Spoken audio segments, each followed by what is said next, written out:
All right. Hello, everybody, and welcome back to the Orlando Sentinels Franchise Challenge and my journey to being a play-by-play commentary person for the team and the sport of football. Hopefully you've been enjoying the journey of both.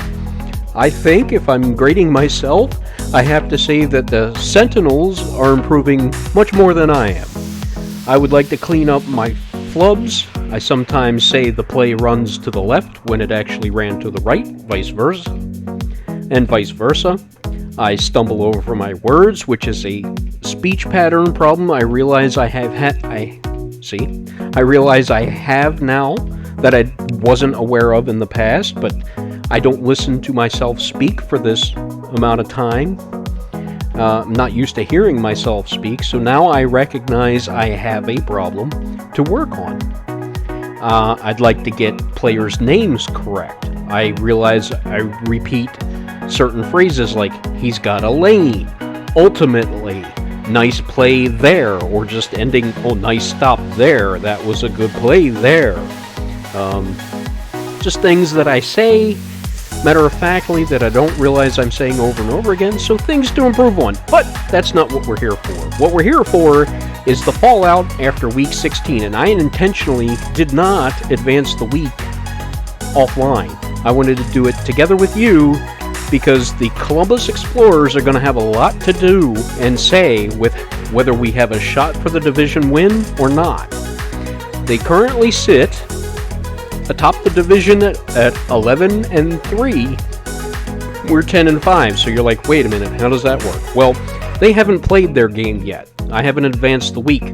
So if they go 11-4, we play them next week. If we beat them, we'd both be tied at 11-5, and then a whole bunch of tiebreakers would have to go on. I still believe they'd have the edge if we had a tied record. But if they win and go 12-3, it's not going to matter whether we beat them or not. Losing, we'll take a look. Well, let's take a look at the standings after we advance. That might make more sense. So let's go ahead and advance and see what happens. Now, a couple things that we're looking for. Seth Costanzo, the starting guard, should be back. He could have come back last week if I wanted to push it. I didn't want to. Didn't want to risk further injury to him. And he should be back healthy. And we're going to see it. Returning from injury, Seth Costanzo is available to play again. Good news, because we definitely want him to play this game and in the playoffs if we should make it. I will do scouting and training. I'm going to do that offline for the sake of time. There's nothing interesting happening with the scouting because the combine numbers aren't out yet. That won't happen until the playoffs start or the off-season starts. And weekly training, you've seen me do it before. There's nothing special going on there. Upgrades, again, I'll do that all offline. And you can see right there, the Columbus Explorers won their game. They were up by 3 at halftime during the update last week during the game. And let's just take a look at the overall numbers, standings. So the Explorers and Saints are both 12-3, the best in the game. These 10-5 teams, the Dreadnoughts already won their division, so we're not worried about them. Our fight are with these teams. The Bisons, and let's go put it to the AFC. So the Bisons and ourselves.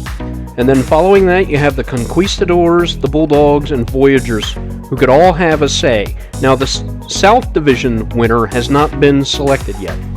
So we have the Bisons, who could, if they win their division, we don't have to worry about them as a wild card. What we'll have to worry about is the winner or loser. If the Bisons win and the Conquistadors lose, that could help us. Same with the Bulldogs and Voyagers. So, us losing would be terrible for us. It would come down to a whole lot of help from other teams, and you don't want to put a team in that position. You want to control your own destiny, as they say. A win would pretty much, I think, guarantee us a wild card spot and be one of the top rated ones at that. So, yeah. Not going to be an easy thing. I will go over, we obviously played this team once before in our division, because you play your division teams twice during the year, and I'll cover that in another episode. So what I want to do here, we have a weekly award. Let's take a look at that. If you watch last game, I think you'll have a good guess as to who that might be. Yeah, Dalton Triplett, with his 203 yards and 3 touchdowns on the ground, is the AFC Offensive Player of the Week. Good job, Dalton Triplett. But speaking of awards, I want to go over the yearly awards, and we'll look at our yearly stats so you can see what our guys are looking at. I'll just go briefly over this. You see Kiefer Byrne, not outstanding numbers. Yeah, just barely over 3,000 yards. Only 19 touchdowns, which is fairly low. The guys at the top of the league are pushing 40. A lot of them have 30 plus. The 68% completion percentage isn't bad. The sacks number, well, that's not entirely on him. But I'll let you take a look at his rookie season as compared to this one. And you can see, yeah, the yards are down. He's probably not going to have as many yards as he did last year. The touchdowns are a bit down. If he has a good game, he could tie that mark. Interceptions are way down, so that's something you definitely like to see. He's more not taking as many chances. He's settled down, taking what's there. Maybe next year he goes to pushing at phase. Now that he's control the football, his completion percentage is up. Like to see that, and the yards per attempt is a little bit down. That is, and yards per game are down. That's because Hennessy moved this team more to a ground attack rather than trying to put it all on the rookie or second-year man. Dalton Triplett, he's not a rookie, having by far his best season as a runner in terms of yardage, but not touchdowns. So we'll take a look at that real quick. As you can see, some pretty good progression here, almost 1,000 yards, 6 touchdowns. But what I want you to pay attention to is the yards per carry. So 3.4. 850 yards, 5 touchdowns, 3.3. 940 yards, 3 touchdowns, 3.8. 1,000 yards, 10 touchdowns, 3.8. This year, 1,500 yards, 6 touchdowns, 4.6 yards a carry. So big improvement there, and I think that has to do with the changeup of the offensive line. Another thing you will see, a huge change in the way he's used out of the backfield as a receiver. Just 65 receptions. I mean, those are wide receiver numbers. So obviously, we put the ball in our star players' hands, is what that is. Tyson Kerr, as the undrafted, well, no, he wasn't undrafted, 4th-round rookie, is doing a really good job. And he's an upgrade, so I can't take a look at his receiving numbers here. But 99 carries, 4.5, 5 touchdowns, does have fumbling issues. Also a very good return man. There's Stackhouse, a guy that I picked up off a free agent market just to be a receiving back. And a power back, undrafted rookie, Niles McKell. Not really a whole lot of playing time. Just supposed to be a short yardage specialist. And Donnell White had an end-around play last week, which was the first one of the year. On the receiving end, Perry Wood is by far and away having his best year ever. Not completely out of the blue. Now, he didn't play much last year. I think he got hurt. That was the year before I took over, so I don't know what happened to him. But this year, just a breakout season, over 1,000 yards, 10 touchdowns, good average, and he's just been a godsend to this young quarterback. Mick McCarthy's been a solid contributor. Dalton Triplett, you can see, out of the backfield. B.J. Sullivan, who we released, would be up here in the 400-yard range. So we're definitely flowing through Wood in the air and Triplett on the ground. Stackhouse was the slot receiver for a while. We've changed the offense around a little bit, so now Perry Wood goes in the slot with Donnell White, and Parrish McCarthy as the other receiver. So you can see the rookie here getting some playing time.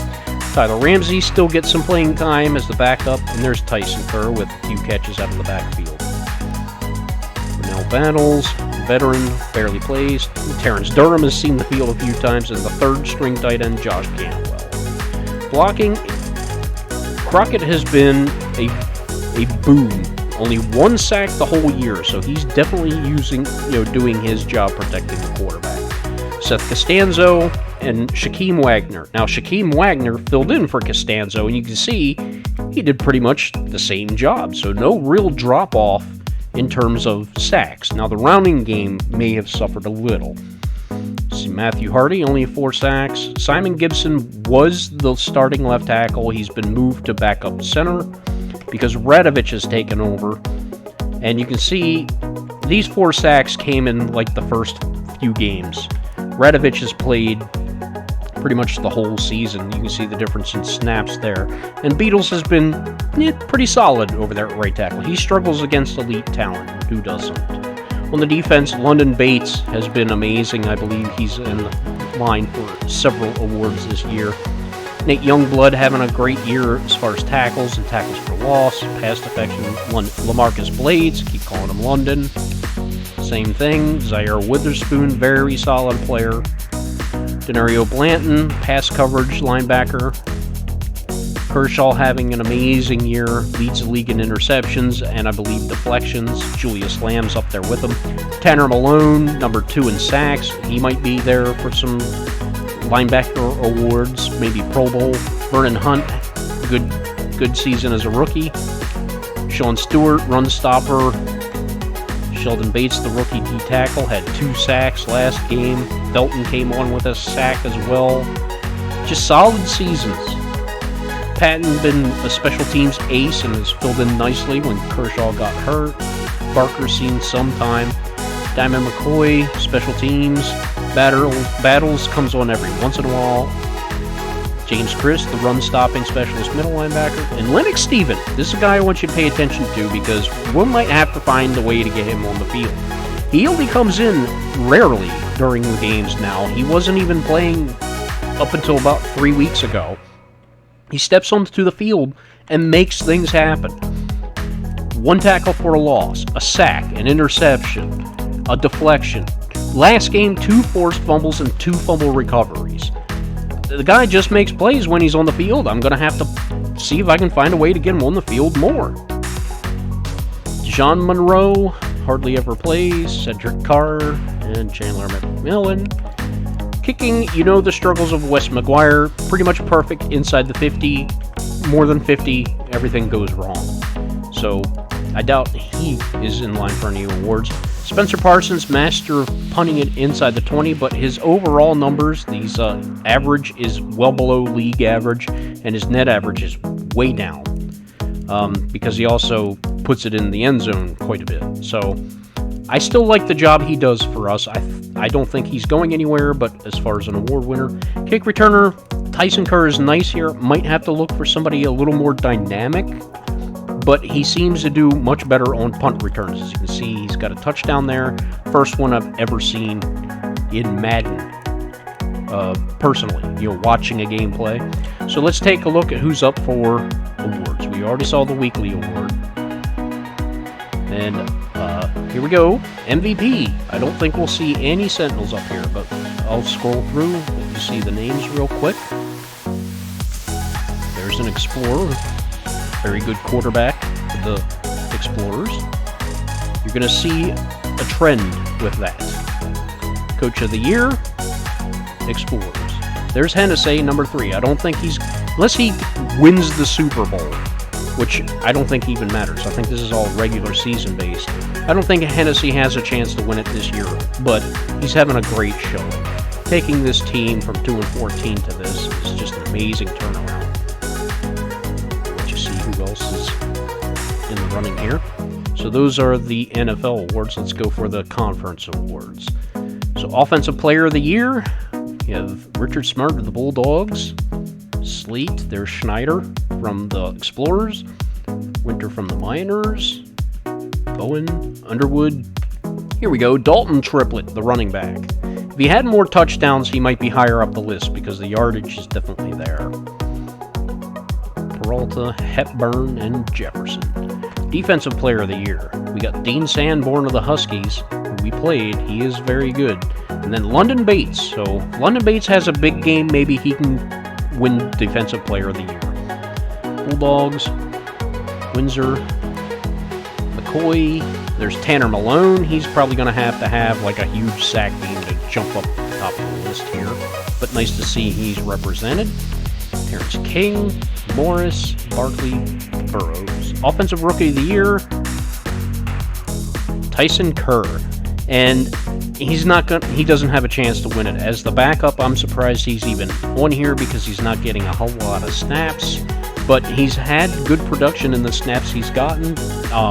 In a different scenario, if he needed to be the starter, maybe he'd be at the top of the list. I really like what I'm seeing from him, and he kind of fell in my lap, and I'm glad we have him. See some of these other names here. Defensive Rookie of the Year, London Bates. I think he's got this wrapped up. I don't think anybody's going to take it from him. Newton's right behind him, though. Capers, we saw Capers. Phillips, Vernon Hunt is in there. Nice to see Clemens, Hickson, Hicks, and then we got Sheldon Bates in the running. So these guys might not have a chance to win it, but it's nice to see that they're being represented, being recognized. Best quarterback, I don't think we're going to see Kiefer Byrne up here, but you can see Houston Schneider is having a great year. Smart, Sleet, Winter, Jefferson, Carter, Peralta, Gregory, and Bruce Groom, who we played last week. Surprised to see he's up there. Best running back, Tobias Underwood, followed by Dalton Triplett. So another big game from Triplett may edge out Underwood. Have to see how that plays out. Hepburn, Richardson, Dickerson, Averill, Dickerson, Anthony, Childress, and Washington, who we played. Gilbert Godfrey from the Explorers. What? I don't know. What? I don't know him. Recently, Aflac. Sorry, I had to do my Gilbert Godfrey impression. I've told you I do voices, and there is one of them. I might not do them all very well. Ewing, there's Perry Wood. I don't know if he's got a chance to jump up the charts, but he's having a great season. Maybe that's a Pro Bowl nod. Monted. Parrish win. Lamontagne. I'm not sure how you pronounce that. Lamontagne? I'll have to look that up and see how you pronounce that name. Parrish Wynn, Griffith, Cole, Burrell. As for offensive line, we got Monroe, Ellis from the Explorers, Clifton, Burks, McNally, Monroe, Reynolds, Fredrickson, Wooden of the Explorers, and Charles. Defensive line. There were no Sentinels on that list for O-line. Kendall Burrows, Chris Morris, move this out of the way. Lance McCoy, Cassidy Whitworth, we saw last week. He got 2 sacks. Randall Everett, an Explorer. Jeremiah Perriman, Antonio Randall, Jaleel Rhodes, Deion Billups, and Emmanuel Newton. None of our guys up there. Best linebacker, Tanner Malone. With the sacks, I'm surprised he's edged out Bates, but Bates has all the tackles, so it's a 2-man race. Dean Sanborn having a great year. We saw that with the Defensive Player of the Year award he might get. Swiney of the Explorers. I told you there would be a theme here. Wesley Windsor, Robert Pickett, Charles McCoy, Bronson Fenton, William Barkley, and Sean Ramsey. Best D-back, Aaron Kershaw, without a doubt. I think he's going to win it. He's having a great year and has had a great career so far in his young NFL season. Matt Sermons, Courtney Cochrane, Jacoby Spicer, Marquand Bowman, Forrest Crockett, Antoine Ballard, Frederick Humphrey, Martell Betts, and Kent Clark. Best kicker, Riley Tracy of the Explorers, and surprisingly, Wes McGuire. And I think they're giving him a nod because of points. He's kicked a lot of field goals and a lot of extra points, so that's giving him some credit. His accuracy is one of the worst in the league just because he attempts and misses so many 50-yarders. So, not sure he's going to get any Pro Bowl nods, but there you go. Justin Holt, Raymond Rivera, Denton Holcomb, Brad Haslam, Oliver Slade, Hugo Flores, Josh Riviera, and Bobby Oliver. So there you go. That's a look at the awards, who has a shot. So with some big games, some of our guys might edge their way in, and it looks like some guys are already a lock. So I think I'm going to end this video here. We'll take a look at this message next episode. I'll do this scouting and training offline, so I don't have to worry about it, and the upgrades. And then we'll take a look at the Columbus Explorers and maybe over the game plans and some things we have to watch out for. So thanks for joining me in this episode. Big win last week. Can they do it again? Have a great winning season. They already have a 10-5 record. Can they go 11-5 and secure and lock down a playoff spot? We're going to find out in a couple episodes. So thanks for joining me. You all take care, and we'll see you next time here on Benvenue's Corner. Thank you, everybody.